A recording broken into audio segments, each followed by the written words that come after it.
Hello strategy battle gamers and welcome to another GBHL video. As always, you're here with James and this video is another Tactica tidbit. So today we're going to be talking about Rohan. I've received lots of questions about why I specifically bring into my force Rohan Outriders. These guys here. A Rohan Outrider, let's talk about their stats compared to a normal warrior of Rohan. You do have the option to become mounted for 6 points, and at base cost they are the same as a warrior of Rohan carrying a bow. Why would you take an Outrider on foot instead of taking a warrior of Rohan on foot with a bow? First of all, for exactly the same points with the Outrider, you are getting a 3+ shooting value instead of a 4+ shooting value. You also got greater courage, exactly the same defense, and you do gain Vanguard special rule, which I'll talk about in a little while. If you're looking to include bows in your Rohan army, there is no point, in my opinion, of taking a warrior of Rohan on foot with a bow instead of taking, for exactly the same number of points, a Rohan Outrider.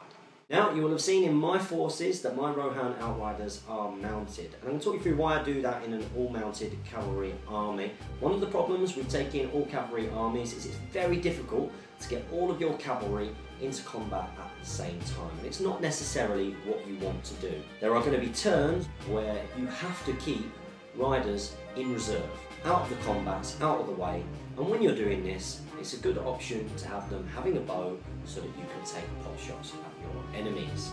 Another reason to take your Rohan Outriders, particularly in an all-cavalry force, is it gives you that extra degree of tactical flexibility. It gives your enemy something else to think about. If your enemy is going to be stronger in the combats, you know that you can sit back and maybe you'll have bow superiority over your enemies, not just because of the Outriders, but they complement very much the 100% bow limit rule that comes with riders of Rohan. They're also exactly the same price. You are sacrificing a defense for that, but you've got higher courage, better shoot value. When it comes to that role, these guys are much more specialist. Let's talk a little bit about the Vanguard special rule and where that might be useful.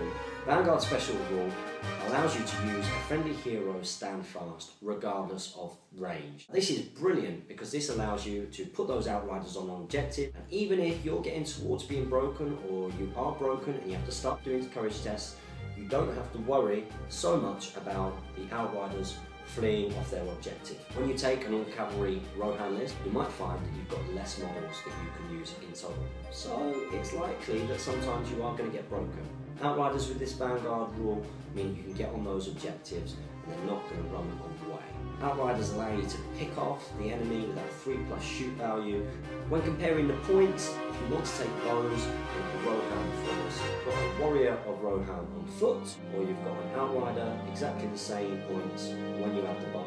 You've got to take the Outrider all day long. If you want bows, take Outriders. When it comes to all cavalry, these complement your riders. So this has been James from the GBHL YouTube channel with another Tactica tidbit, this time a Rohan Tactica tidbit. Keep supporting your Hobbit hobby and happy strategy battle gaming, guys.